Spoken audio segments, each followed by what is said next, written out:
pode tomar o seu assento, abrir a sua Bíblia no livro de Gênesis, capítulo 37, a partir do verso 6. É uma história conhecida, é uma história até com teledramaturgia. Então você pode procurar no YouTube, pode ser que você encontre na Netflix, na Amazon, e você vai poder assistir falando sobre essa história. É a história de José, uma história tão conhecida, mas tão rica em mensagens, tão rica em lições para a nossa vida. Nós estamos agora em 2023, caminhando, andando no poder do Espírito Santo. Há muitas formas de se caminhar no poder do Espírito Santo. Mas nessa manhã, essa é a parte 1 da mensagem. A parte 2 você vem às 18 horas aqui no Templo da Oitava. Tem a parte 2 dessa mensagem. Então você pode estar aqui e você será tremendamente abençoado. E se você não puder, você pode acompanhar pelas nossas redes sociais. E então continuar sendo ministrado e viver um 2023 no poder do Espírito Santo. Esse é um tema que nós vamos trabalhar ao longo do ano. E certamente grandes coisas o Senhor já está fazendo. E Ele vai continuar a fazer. Coisas maiores ainda acontecerão. Essa semana nós queremos te perguntar sobre quais são os seus sonhos. Quando a gente fala de José, a gente lembra que José era um sonhador. Mas a minha pergunta para você é: você tem sonhado? Será que você tem sonhado? Será que você tem desejado? E a segunda pergunta será que os seus sonhos e vontades estão de acordo com a palavra de Deus? Porque há uma diferença entre sonhar e ter os sonhos de acordo com a vontade de Deus. Vamos ler o texto, Gênesis 37, a partir do verso 6 até o 10. Verso 5, José teve um sonho e contou aos seus irmãos. Por isso, o odiaram ainda mais. Verso 6, ele lhes disse: peço que ouçam o sonho que tive. Sonhei que estávamos amarrando feixes no campo. E eis que o meu feixe se levantou e ficou em pé. Enquanto os feixes de vocês o rodeavam e se inclinavam diante do meu. Então os irmãos lhe disseram: você pensa que vai mesmo reinar sobre nós? Pensa que realmente dominará sobre nós? E com isso o odiavam ainda mais, por causa dos seus sonhos e de suas palavras. José teve ainda outro sonho, e ele contou aos seus irmãos, dizendo: sonhei também que o sol, a lua e 11 estrelas se inclinavam diante de mim. Quando José contou esse sonho ao pai e aos seus irmãos, o pai o repreendeu, dizendo: que sonho é esse que você teve? Você está querendo dizer que eu, a sua mãe e os seus irmãos iremos e nos inclinaremos até o chão diante de você?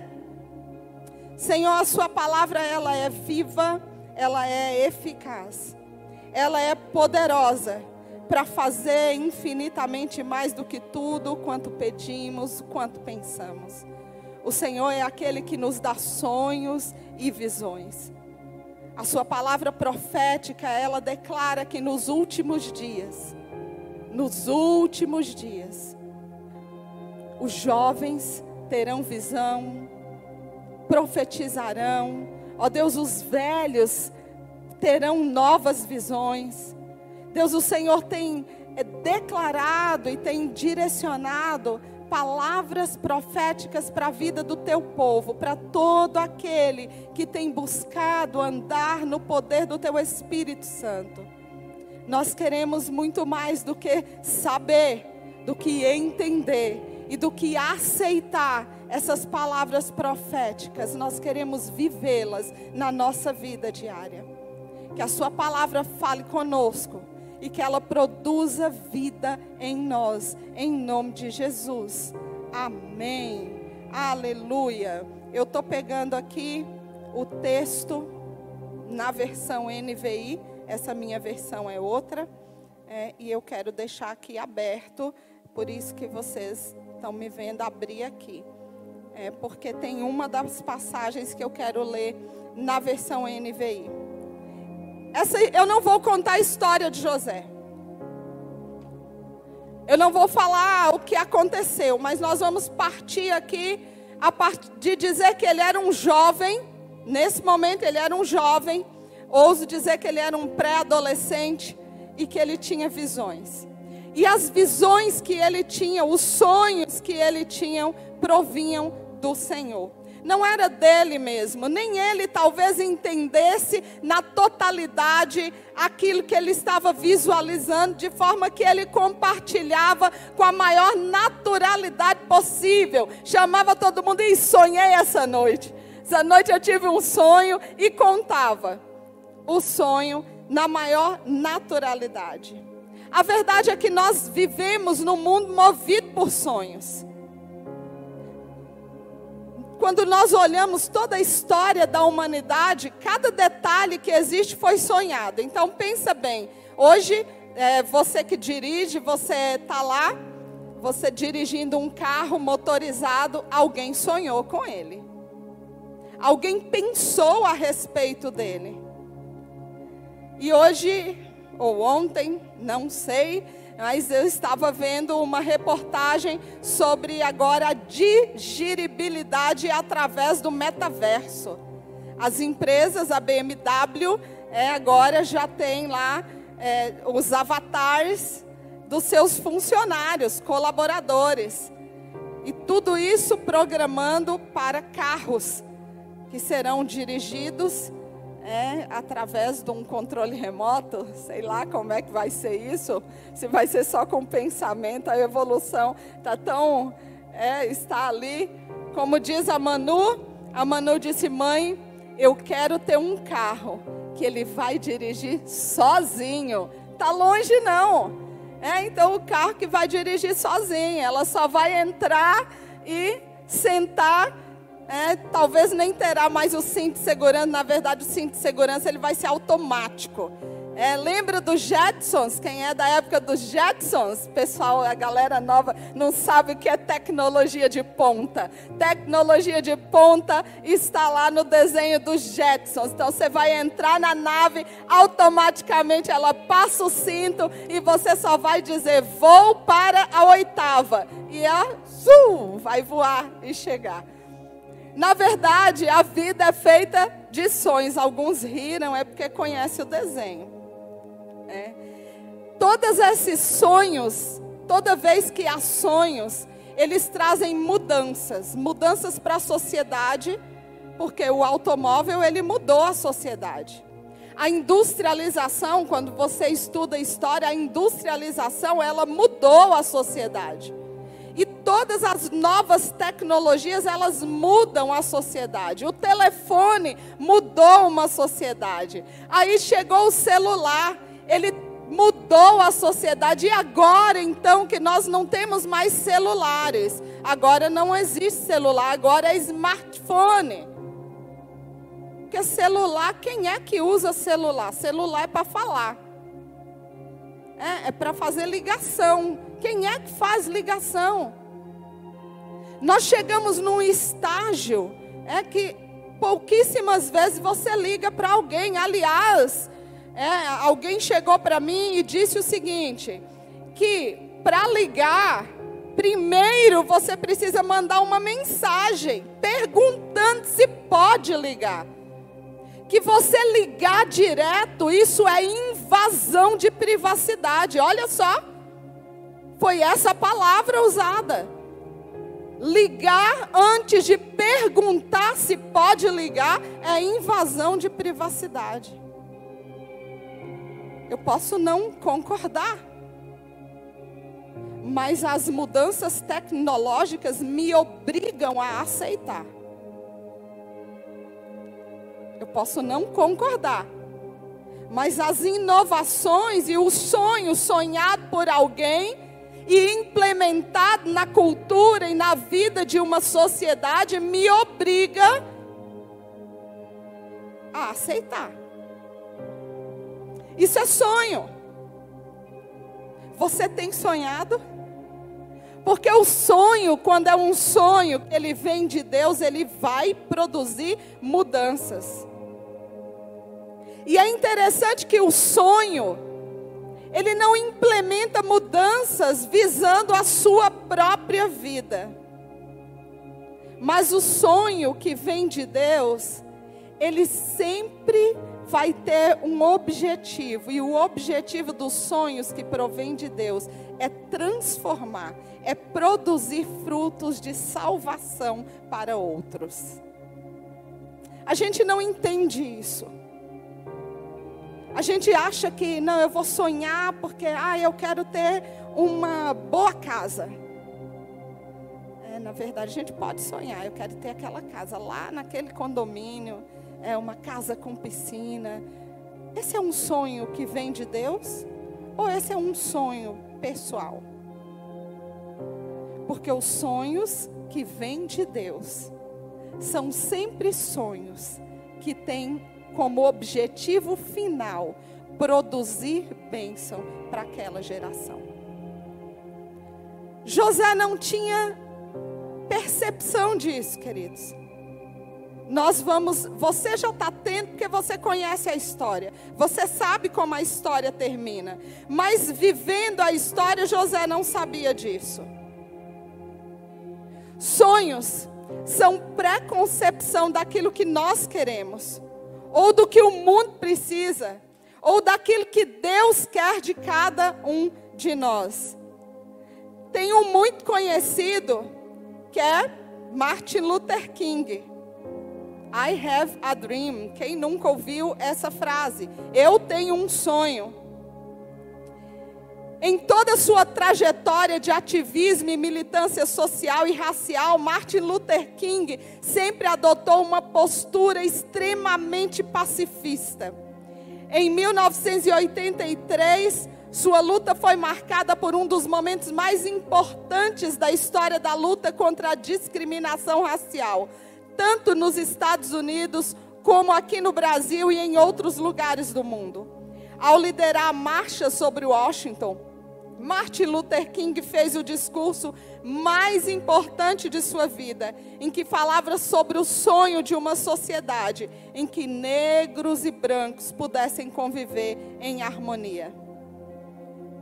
Interessante que na terceira segunda-feira agora de janeiro, é comemorado nos Estados Unidos, é o feriado nacional. Martin Luther King viveu 39 anos. Morreu assassinado em 1968. Justamente por causa do sonho que ele tinha. Mas quem pensou que ao assassiná-lo havia destruído o sonho, enganou-se. Porque sonhos não morrem. O sonho, quando ele vem de Deus, ele ultrapassa gerações. A verdade é que ao longo dos anos, o movimento cresceu, o movimento avançou nos Estados Unidos e não apenas lá no mundo. O nome dele é conhecido mundialmente, um nome que começou conhecido apenas na cidade, mas foi avançando.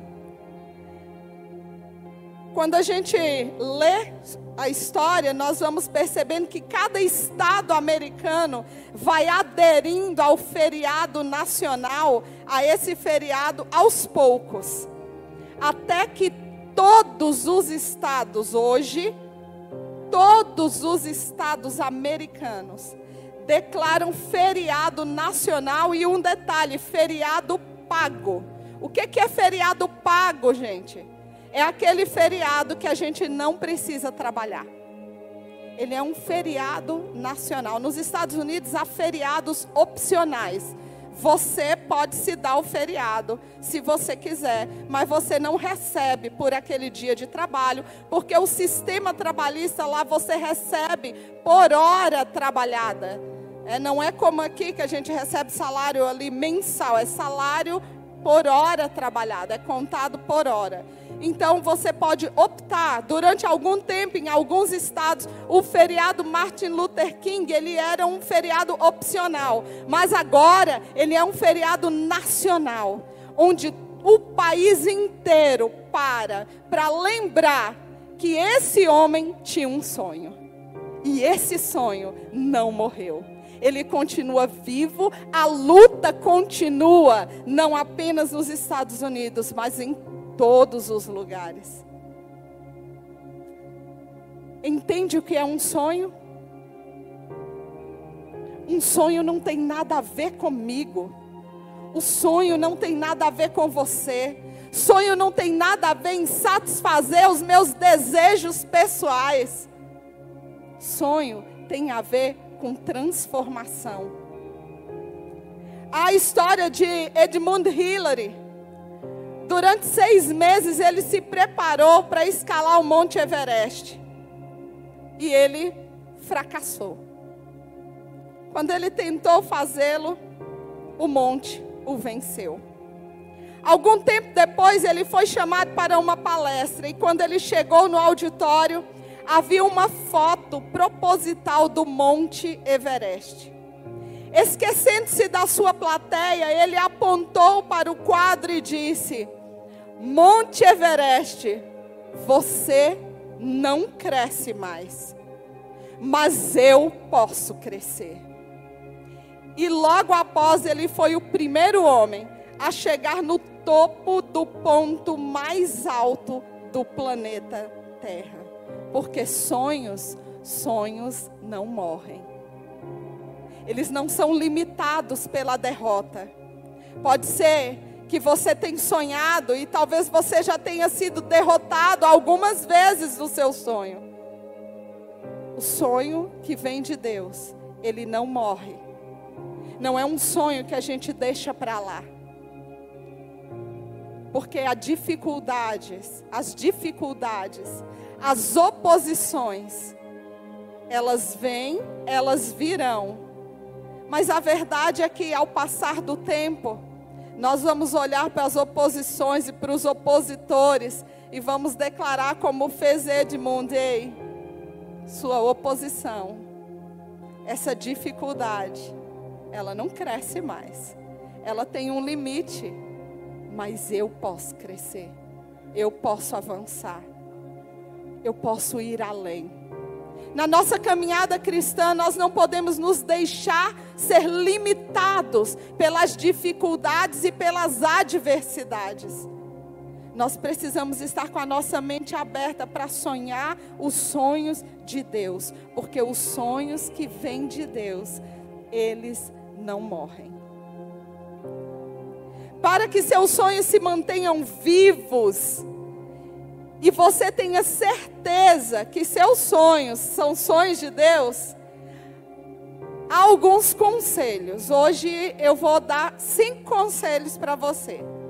Então anote aí no seu smartphone, no seu tablet, você que nos acompanha pelas redes sociais, aí no chat você pode anotar, para você dar um print depois e guardar. Você que ainda gosta da agenda, você anote para você poder ler depois. Quando a gente anota, a gente volta, a gente lê aquilo que Deus falou. Então, interessante, na conferência Aviva, eu fiz minhas anotações. Então, eu volto lá e eu relembro o que Deus falou, o que Deus direcionou. Porque a nossa mente, a minha mente, a sua mente, ela é limitada. Mas o que está anotado, ele não fica para trás. A gente volta, a gente lê, aquilo torna, reaviva a nossa fé, a nossa mente. Então, crie o hábito de anotar. Não confie na sua mente, porque ela pode falhar. A beleza que há no smartphone é que ele tem notes.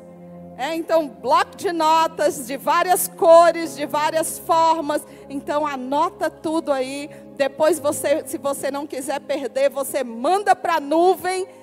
E aí é a tecnologia agindo a meu favor. Aleluia! Glorificado seja, abençoado seja a pessoa que sonhou o bloco de notas e toda a tecnologia para encaminhar para a nuvem, porque tem bloco de notas que não tem o recurso de encaminhar para a nuvem. Eu conheço bloco de notas, eu tenho uns 4 instalados aqui, porque eu gosto. Para que seus sonhos mantenham vivos, garanta que aqueles que você confidencia seus sonhos vão se alegrar com o seu crescimento e com sua nova situação. Não foi o caso de José. José sonhou um sonho, contou a seus irmãos e eles o odiaram ainda mais. A gente precisa aprender a compartilhar os sonhos com quem se alegra conosco. Já se deparou com aquela pessoa que você chega todo animado? Vou contar assim um caso, que eu estou inventando aqui, mas é uma suposição. Alguém está todo empolgado, jovem, está ali, feliz da vida, fala assim: olha, fiz o vestibular, fiz o Enem, fiz a prova da faculdade e passei no curso de geografia, feliz da vida. Aí para quem ele contou, olha para ele e fala assim: mas cara, você vai fazer geografia? Ou então a pessoa fala assim: olha, passei em biologia. Yes! Mas, cara, biologia, o que você vai fazer com biologia, cara? Você vai dar aula. Você já viu o salário de um professor e o tanto que ele tem que trabalhar? Já se deparou com alguém assim, que você compartilha o sonho e que ele não entendeu nada do sonho? Eu tenho uma prima que fez biologia. Ela já deve ter, se não me engano, acho que uns 3 medicamentos patenteados. Biologia. Porque não é o curso que você faz, é o sonho que Deus te dá que faz a diferença. Simples assim. Não importa qual é o seu sonho, você vai ser bem-sucedido no sonho que Deus deu para você. Porque se é de Deus, é bênção. E sabe o que acontece? O seu sonho não é só para você, ele abençoa quem está ao seu redor. José se deparou com alguém que disse para ele: moleque, que sonho é esse? Você é louco, você está doido. E o odiaram ainda mais, diz a palavra. Cuidado com quem você está compartilhando seus sonhos. Compartilhe seus sonhos para pessoas que vão sonhar com você, que vão te aconselhar, porque cada sonho tem os seus perigos. Todo sonho tem seus perigos. Ele pode não dar certo, mas não significa que ele é errado, mas não significa que ele não provinha de Deus. Não era o tempo de Deus, porque existe um tempo perfeito de Deus. Para que seus sonhos sempre se mantenham vivos e você tenha certeza de que eles provêm do Senhor, viva o seguinte conselho, lembrando que sonhos não podem morrer.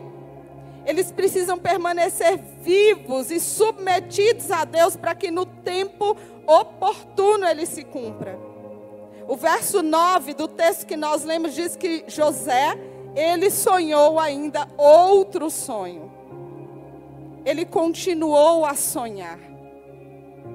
Diante do primeiro impedimento de perceber que seus irmãos o odiavam, José poderia ter virado: eu não quero nem sonhar mais. E se eu sonhar, eu não vou contar mais para ninguém. Não, José não se intimidou. Ao sonhar novamente, ele contou o sonho. Ele declarou o sonho. O sonho vinha de Deus para a vida dele. Sonhos não morrem. Sonhos não podem morrer. para que seus sonhos sempre se mantenham vivos e você tenha certeza que seus sonhos são sonhos de Deus, qualquer situação contrária será apenas uma oportunidade para que seu sonho se cumpra, para que ele aconteça. A adversidade você conhece. A história de José, no verso 20, nós vamos ler que os irmãos ali se juntam e falam assim, ó, vamos, pois, matá-lo e lançá-lo numa cova. Vamos matar esse menino sonhador, esse menino que acha que algum dia, de alguma forma, nós vamos nos curvar diante dele. Ele é maluco. Nós somos mais velhos do que ele. Isso não faz parte da cultura. Em momento algum nós vamos aceitar isso. Não pare diante da primeira dificuldade. Tem muita gente que Deus dá um sonho, sonhos pessoais, sonhos ministeriais, e diante da primeira oposição, ele para, ele desiste. Ele fala, não vou mais. Vamos acabar? Não quero mais isso. Aí ele muda e aí ele começa a bater cabeça. Porque ele começa a fazer aquilo que ele quer. Ele começa a buscar seus sonhos pessoais e não mais os sonhos que Deus tem para a sua vida. Todas as vezes que nós vivemos o sonho e a vontade de Deus para a nossa vida, Ele nos abençoa. Mesmo que venham as adversidades, nós não conhecemos a frente. Alguém aqui conhece o futuro? Sabe o que vai acontecer? Não. José também não sabia quando ele foi jogado lá na cova. José não sabia quando ele foi vendido pelos irmãos. José não sabia quando ele chega na casa de Potifar e depois de um tempo trabalhando ali, sendo leal, sendo um bom administrador, ele é lançado na prisão por conta de uma mentira. Ele não sabia o que ia acontecer. A verdade é que ao longo de toda a história de José, e se você observe detalhes da vida de José, em nenhum texto sagrado você vai encontrar em momento algum José murmurando, ele reclamando, ele dizendo, ei Deus, que sonho foi aquele que o Senhor me deu na adolescência e na pré-adolescência, que eu fui odiado pelos meus irmãos, eu fui jogado numa cova, eu fui vendido como escravo, eu cheguei na casa quando eu estava me dando bem, quando eu estava melhorzinho de vida, alguém inventou uma mentira e eu vim parar na prisão. Esse texto não está contido na palavra. Não existe isso na vida de José. A palavra diz que todo lugar onde José chegava, ele fazia a diferença. Ele era bem sucedido. José chegou na casa de Potifar como escravo e ele era bem sucedido. Ele administrava bem, ele fazia com lealdade. Quando ele é jogado na prisão, ele não reclama. Ele não fala, ei Deus, que negócio é esse aqui? Eu não vou fazer mais nada, eu vou desistir. Agora é para ser, é assim? Então ok, agora eu vou fazer de qualquer jeito. Não, as escrituras vai dizer da vida de José, que José na prisão, ele foi leal ao ponto de se tornar administrador na prisão. Ele era reconhecido na prisão, imagine, na prisão ele era autoridade. Quando José fala com os empregados ali do faraó, ele diz, olha, quando você chegar lá, você lembra de mim. Não esquece de mim, não. Você não vê no contexto bíblico, ele dizendo assim, olha, Deus me esqueceu aqui. Eu estou triste aqui, eu estou jogado aqui. Ninguém me ama, ninguém me quer, ninguém me chama de meu amor. Então eu estou aqui, perdido nesse lugar. Então se você puder, quando você chegar lá, fala com o rei que tem um cara 10 aqui. Um cara inteligente, um cara sábio. Não. José só diz para ele, olha, numa oportunidade, quando você chegar lá, lembre de mim. para que seus sonhos sempre te mantenham vivos e que você tenha certeza que os seus sonhos também são os sonhos de Deus, você nunca pode esquecer que Deus não esquece dos seus. No tempo dele tudo se cumpre.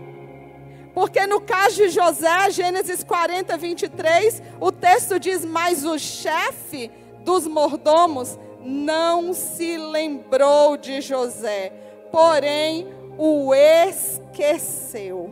Mas o Deus que não esquece. Porque José não estava preocupado em quando, como o sonho iria acontecer. A segurança dele não estava na palavra profética liberada, nem o sonho profético que ele teve. A confiança de José durante toda a sua vida era pautada no seu relacionamento com o Deus dele, com o Senhor dele.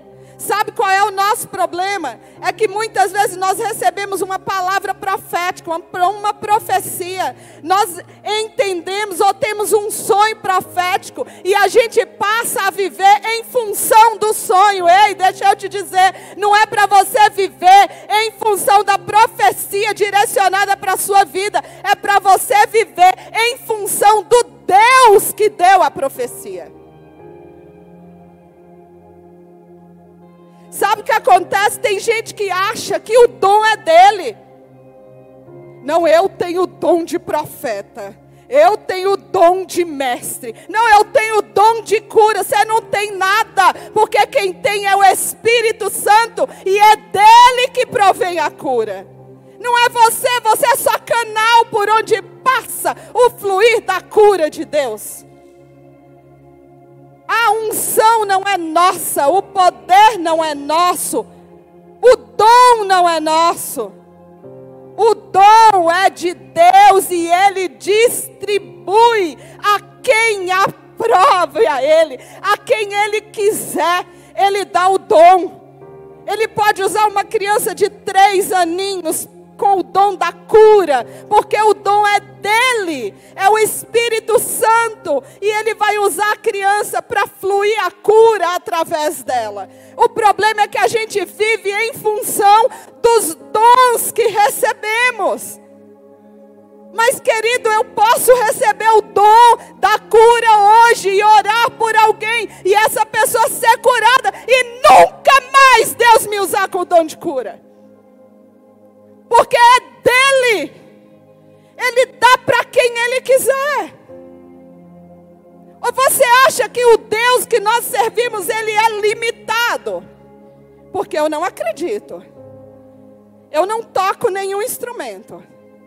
Mas eu acredito que se Deus quiser, se Ele quiser, eu não vou fazer aula. Porque eu não vou aprender a tocar instrumento, entendeu?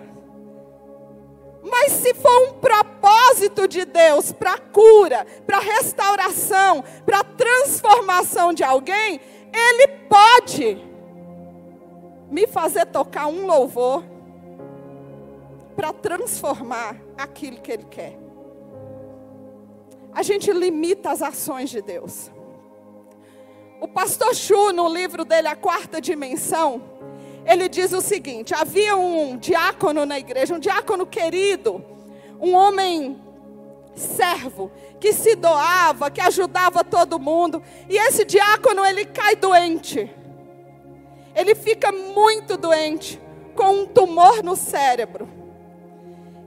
E a igreja do Paul Yang-Shu é uma mega igreja. E ele conta que 40 mil pessoas começaram a interceder, a orar por cura por aquele diácono. Mas um certo dia o estado dele piorou, porque a igreja estava orando para que ele não precisasse passar por uma intervenção cirúrgica, para que ele fosse curado de forma sobrenatural. E todo mundo orando e declarando e crendo que Deus poderia fazer, mas ele teve uma piora no quadro e ele precisa ser internado. E ele precisa ser submetido a uma cirurgia. E aí os irmãos então chamam o pastor Chu, e agora? Nós oramos por cura, Deus não curou, mas ele é um servo, por que Deus não ouviu nossa oração? Nós somos, olha quantos, nós cremos, nós acreditamos, nós fizemos aquilo que o Senhor nos orientou, aquilo que o Senhor fala que nós devemos fazer, que é gerar a cura no coração. Nós fizemos tudo isso, nós cremos, mas Deus não fez, não executou a cura. Quando aquele homem estava em recuperação no hospital, aquele diácono foi usado para ministrar a palavra para cada pessoa que estava dentro daquele hospital. Ele falou de Jesus para os médicos, para os enfermeiros, para todo mundo que cuidava dele. E então a igreja entendeu que Deus faz como Ele quer. E que Ele tem um propósito. Naquele caso, o propósito não era para a morte. Naquele caso, o propósito era para a vida. Aquele diácono se recuperou. Mas a enfermidade dele, ela aconteceu para que a palavra pudesse alcançar pessoas. E muitas dessas pessoas vieram para a igreja do pastor Chu e servem ao Senhor até hoje. A gente precisa entender como é que Deus age. Um outro testemunho, na época da repressão na China, muitos pastores e missionários foram sacrificados. Havia uma família pastoral e eles foram colocados na praça pública, num local público. E eles então vão ser executados, e aquele comandante ali disse para aquele pastor: ei, você estava pregando a Bíblia para o povo. Mas olha só, você tem filhos aí.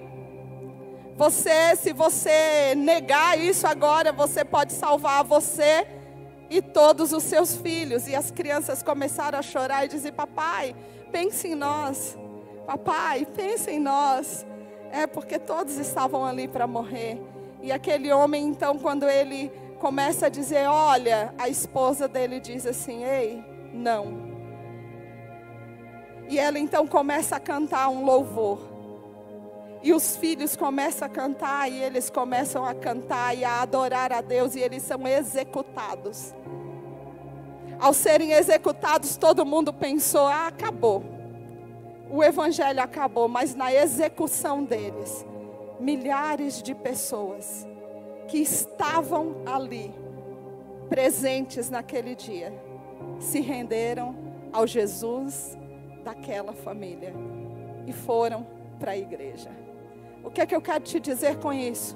É que mesmo quando parece que não deu certo, se o sonho é de Deus, Ele produz frutos de bênção. José não sabia como a história dele ia terminar, como eu e você não sabemos como a nossa história vai terminar. Mas como o pastor Márcio Valadão tem dito, é como termina que conta. É como termina que vai de fato dizer quem você é. Porque a palavra dizia: aquele que perseverar até o fim. Aquele que perseverar, a palavra não diz aquele que for firme no meio do caminho, aquele que for firme no início do caminho. Não, aquele que se mantiver firme. É a história de José. José passa por muitas adversidades, muitas lutas.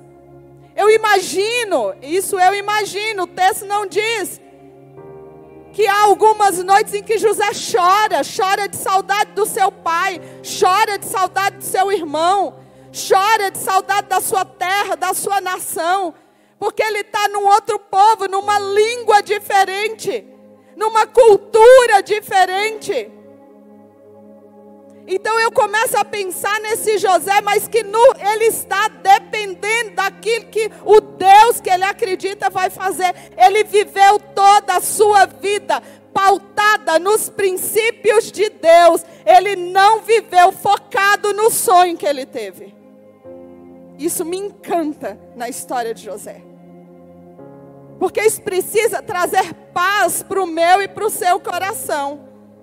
Porque muitas vezes você, talvez como eu, já questionou e disse: Deus, mas o Senhor deu aquela palavra. O Senhor falou isso, isso e isso. Deus, mas o Senhor me deu aquele sonho profético. E eu não vejo nada dele acontecendo.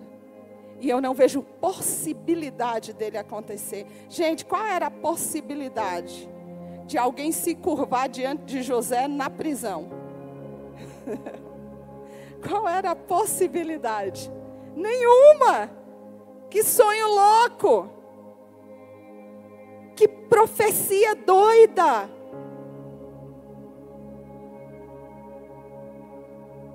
Para que seus sonhos sempre se mantenham vivos e você tenha certeza que seus sonhos são sonhos de Deus, chegará um dia, tenha paciência, porque vai chegar um dia que todos verão que o seu sonho se transformou em realidade. Quer ver quando que os irmãos de José se curvaram diante dele? Abre aí na sua Bíblia, Gênesis 44.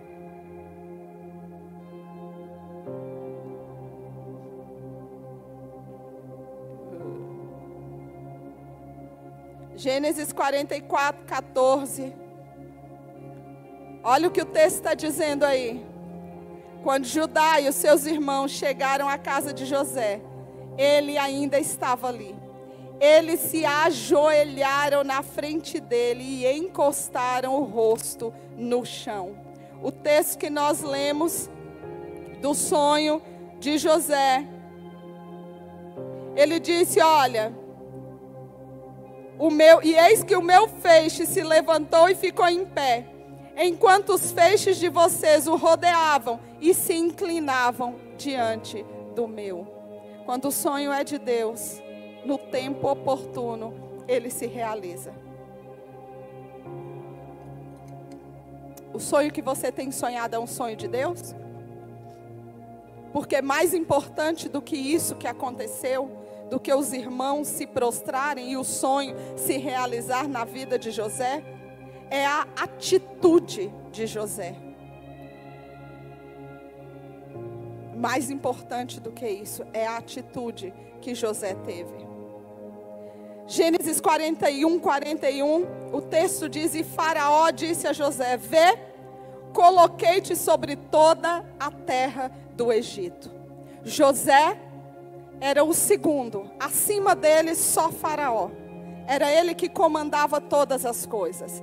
Mas eu quero voltar um pouquinho quando José é lembrado e tirado da prisão. E ele chega na frente do Faraó e ele interpreta o sonho. E quando ele termina a interpretação do sonho, olha a atitude de José, que nem sempre é a minha e a sua atitude, mas que nós precisamos aprender, porque José vivia dependente, ele vivia para Deus e não para ele mesmo. José diante do Faraó, interpretando o sonho, sendo um sábio. Quando termina, ele diz: ó rei, procure no meio do reino homens sábios, para que eles possam administrar tudo isso que eu disse para o Senhor. José não diz assim: olha rei, interpretei o sonho que o Senhor teve, então agora rei, a única pessoa que tem esse cara sou eu. Não. José, em momento algum, ele entende que ele é o cara. José diz: olha rei, agora eu já interpretei o sonho, eu já fiz o que eu tinha que fazer. Procure no reino homens sábios, para que possa cuidar de fazer tudo isso. E aí o rei vai dizer para ele: mas como é que eu ainda vou procurar, se o sábio já está aqui na minha frente? Sabe qual é a lição disso?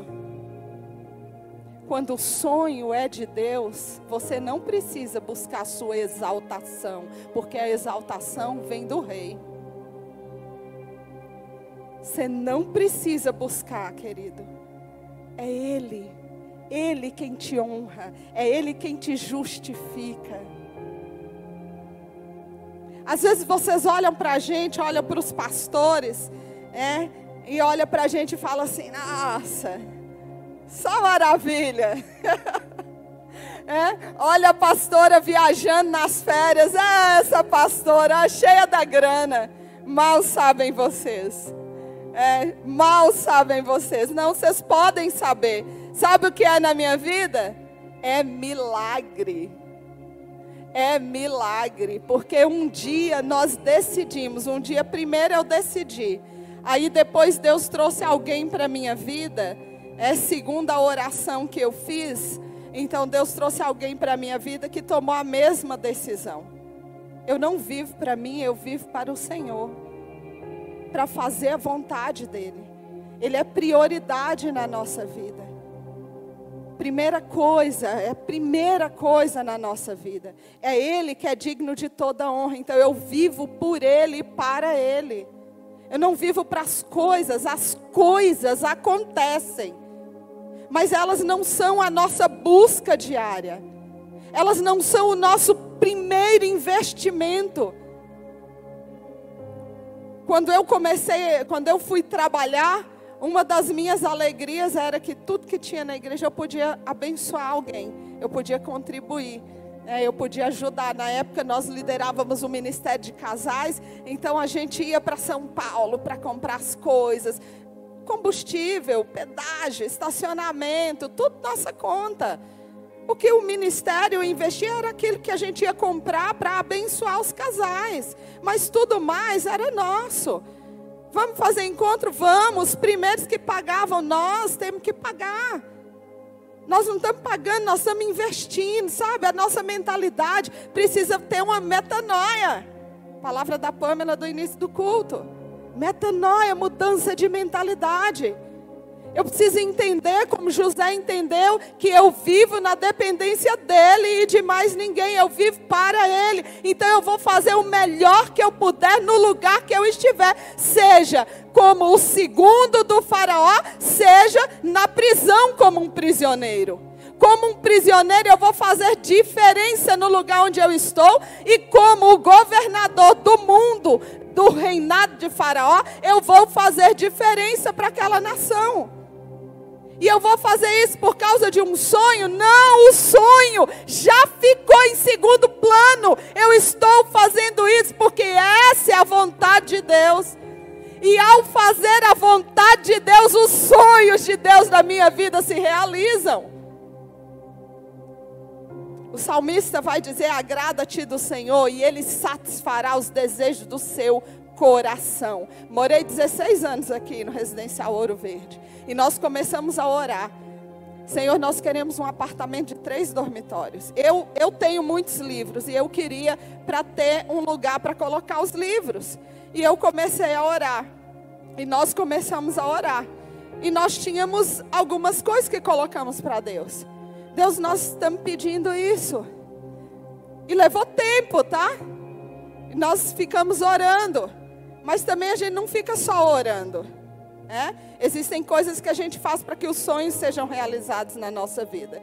Nós dobramos o joelho, nós orávamos, nós fizemos propósito, as campanhas que tinham na igreja, sabe, essas para 2023, a gente escrevia lá na oração, então, alvos específicos, mensuráveis, atingíveis, realísticos, tangíveis, a gente escrevia tudo isso e colocava diante do Senhor. E aí todo empreendimento que tinha em Campinas, lá estávamos nós. Tinha dinheiro para dar? Nada! Dinheiro nenhum, gente. 1 centavo. Mas nós ia lá, olhava, sonhava. Esse aqui é de acordo com o que a gente queria. Aí nós conseguimos ter um valor para dar de entrada. Aí nós começamos a olhar. Olhamos em um lugar. E aí fomos lá. Demos um lance, no valor que a gente tinha. Não aceitaram. E aí, nós falamos, não é de Deus para a nossa vida. Porque a nossa oração sempre foi: Senhor, nós queremos o que for do Senhor para a nossa vida. O que não for, fecha a porta. E isso aconteceu na nossa vida, não só com a questão do apartamento, aconteceu com carros. Carros que a gente saiu para fazer o drive-thru, fazer ali o test drive, e quando a gente volta, o vendedor fala assim: olha, nós não queremos vender para vocês. A gente olha um para o outro e fala assim: o quê? Nós não queremos vender para vocês. Tá bom, então. A gente saiu, foi em outra loja e não foi aquele. Deus nos deu um melhor do que aquele. É porque o que Deus tinha não era aquele. A gente precisa entender que Deus tem o caminho que Ele traça para a nossa vida, como foi com a vida de José. Porque é como termina que conta. No final da vida de José, agora, um homem maduro, não mais um menino. Porque enquanto menino, ele compartilha alegremente com os irmãos, tem um feixe, vão ter 11, eles vão se curvar diante daquele feixe. Mas agora, quando eles chegam diante do segundo no reinado de Faraó, que era José, quando Judá e os seus irmãos chegam à casa de José, ele ainda estava ali. Eles se ajoelharam na frente dele, encostaram o rosto no chão. E olha a atitude de José, verso 45, capítulo 45, o verso 5. Eu anotei para não perder a versão. Mas eu vou ler aqui porque a letra é maior. Abra aí na sua Bíblia. Gênesis 45. Grifa a atitude de José. Agora, não fiquem tristes nem aborrecidos com vocês mesmos por terem me vendido, a fim de ser trazido para cá.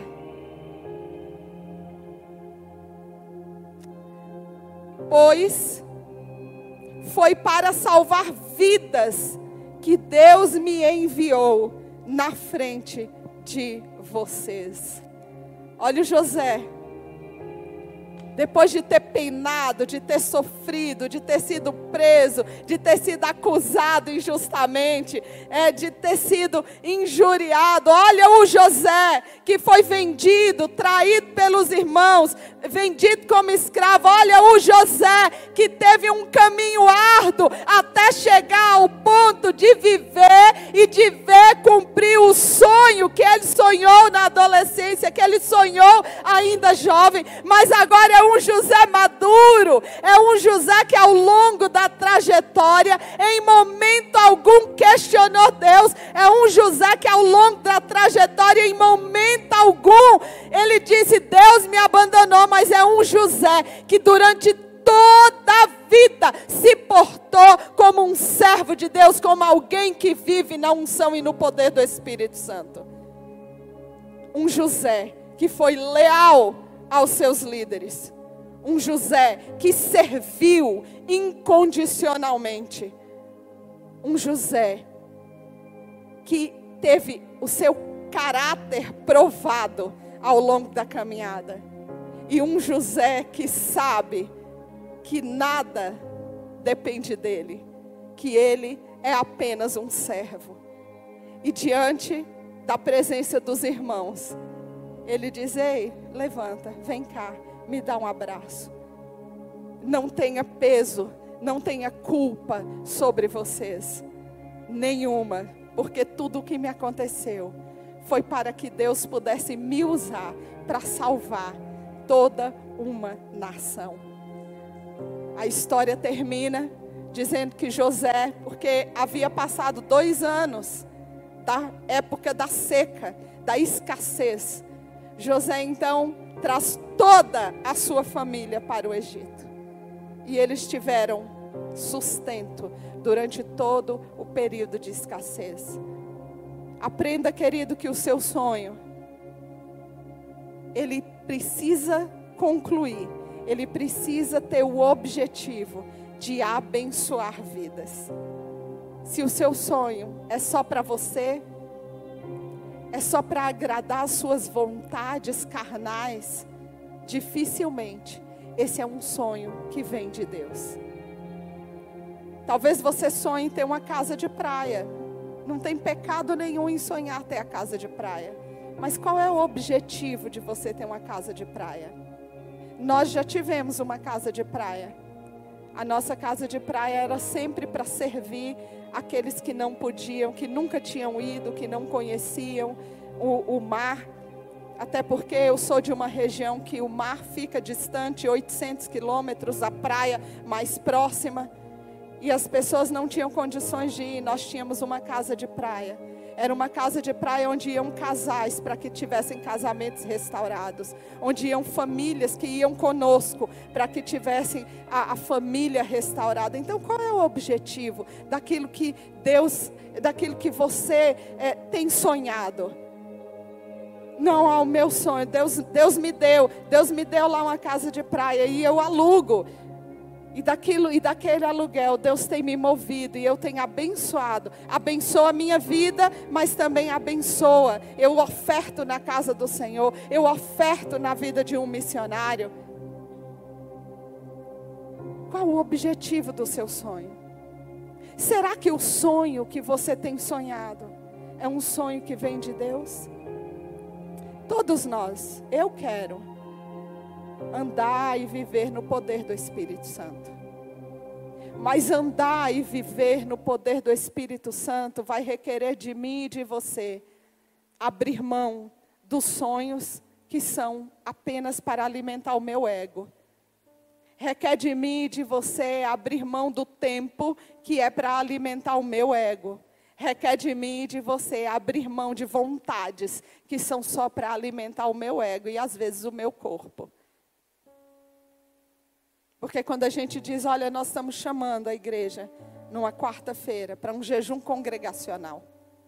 Nós não vamos estar reunidos no mesmo lugar, mas nós vamos estar em unidade no reino espiritual. Porque eu estou me abstendo, abrindo mão de algo que alimenta a minha carne, que alimenta a minha vontade, para receber aquilo que vem e que é a vontade de Deus, que vai fluir através de mim para abençoar as pessoas. Nós não vivemos para nos abençoar a nós mesmos, nós vivemos para abençoar. Quando o Senhor diz para Abraão, eis, sê tu uma bênção. Sê tu uma bênção. Ele não disse para ele, olha Abraão, eu vou te abençoar para a bênção morrer em você. Mas ele disse, sê tu uma bênção. Abraão, você vai, e por onde você passar, você abençoe. Deus chamou a mim e a você para sermos abençoadores. Se nós entendermos o mistério disso, que para eu só posso abençoar daquilo que eu recebi. Eu só posso oferecer aquilo que eu tenho. Eu só posso ministrar aquilo que já ministrou em mim. Eu não posso dar o que eu não tenho. Não posso dar amor se eu não tenho amor. Não posso dar paz se eu não tenho paz. Eu só dou daquilo que eu tenho. Quando eu entendo isso, eu entendo que cada vez que eu sou abençoado para distribuir da bênção que eu já recebi. Que sonho você tem sonhado? Quais são seus sonhos? Seus sonhos estão de acordo com os princípios da palavra? Ou você tem sonhado aquilo que Satanás tem colocado na sua mente para sonhar? Ou você tem sonhado aquilo que o seu ego tem colocado na sua mente para sonhar? Para viver uma vida no poder do Espírito Santo, eu preciso abrir o meu coração e a minha mente para sonhar os sonhos de Deus. Quando eu subi, eu disse que me disseram que na Arimana 852 tem um povo cheio do poder do Espírito Santo. E vocês estavam mais animados do que vocês estão agora. Vocês responderam entusiasticamente. E vocês glorificaram. Mas de repente eu prefiro a reação de agora. Porque a reação de agora me diz que você está pensando, está avaliando, está reavaliando. E é para isso que a palavra, ela está aqui. Quando a palavra do Senhor, ela chega, nós precisamos parar, pensar e avaliar. Que tipo de sonho eu tenho sonhado, como é que eu tenho andado, como é que eu tenho me comportado. Eu tenho sido aquele que reclama da casa, reclama do carro, reclama do trabalho, reclama do pastor, reclama do chefe, né? Eu tenho sido esse. Senhor, me faça ser como José. Me ajude a andar em retidão e a andar cheio do poder do Teu Espírito Santo. Não é fácil viver uma vida no poder do Espírito Santo. Porque a gente imagina quando se fala o tema, eu vou para a igreja e vai ser um salta daqui, um pula dali, um labareda, um xalalá. Ei, querido, isso é dom. Isso não é andar no poder do Espírito Santo, porque tem gente que até profetiza hoje, mas prostitui amanhã. Não é cheio do Espírito Santo, porque dom é Deus que dá e passa pelo canal. Deus usou mula, não vai usar gente. Deus usou mula, não vai usar pecador. Ele usa quem Ele quiser, porque Ele é Deus. Não fica preocupado se está falando em língua, se está saltando, se está profetizando. Isso é dom. Não é ser cheio do Espírito Santo. Cheio do Espírito Santo é andar como José. Cheio do Espírito Santo é por onde você passa. O seu testemunho produz vida, produz mudança de vidas. A palavra diz, pelo fruto eu vou conhecer. A palavra diz, ei Senhor, mas eu profetizei, eu curei no seu nome, paralítico andou, aparta-te de mim, eu não vos conheço. Porque o diabo também faz milagres. Nós precisamos entender que andar no poder do Espírito Santo, e se a gente quer parar de viver uma vida de mediocridade, ela requer tomar a cruz, carregar a cruz. Carregar a cruz quer dizer não para o pecado. Dizer não para a deslealdade. Dizer não para tudo aquilo que a Bíblia diz que nós devemos dizer não. É abrir mão. Abrir mão das minhas vontades. Abrir mão do meu querer. Gente, domingo de manhã, meu corpo quer ficar na cama. No máximo, levantar umas 10h30 da manhã.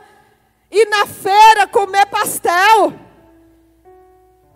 Mas eu entendo que o meu espírito, ele precisa ser alimentado por aquilo que vai me fazer avançar. Porque o pastel é temporário. Mas eu não quero viver na temporalidade, eu quero ser atemporal. Eu quero fazer diferença no tempo em que eu estou vivendo. E para isso, eu vou precisar viver como José. Seja na prisão ou no palácio. Eu vou precisar ser leal. Eu vou precisar viver na dependência daquele que é eterno. E daquele que tem o melhor caminho para mim. Então hoje eu quero te convidar a ficar de pé. O louvor vai ministrar um louvor. Enquanto eles ministram, você vai fazer a sua oração diante de Deus. Talvez se há pecados para serem confessados, é você e Deus. Não me interessa saber. As situações que você tem vivido, os sonhos, talvez sonhos errados que você sonhou e que você vive a consequência deles.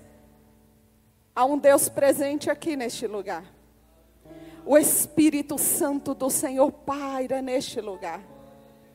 Talvez você não entenda porque você está vivendo as situações que você está vivendo. Ei, o Espírito Santo tem respostas para a sua vida nessa manhã. E Ele quer te encher com a graça dEle. Ele quer trazer novas visões para a sua vida, para a sua casa, para a sua família. Ele quer te dar direção, discernimento. Então nessa manhã, abra o seu coração para o Senhor. Fale com Ele. Pare de crer, os sonhos de Deus jamais vão morrer. Não desista, não pare de lutar, não pare de adorar.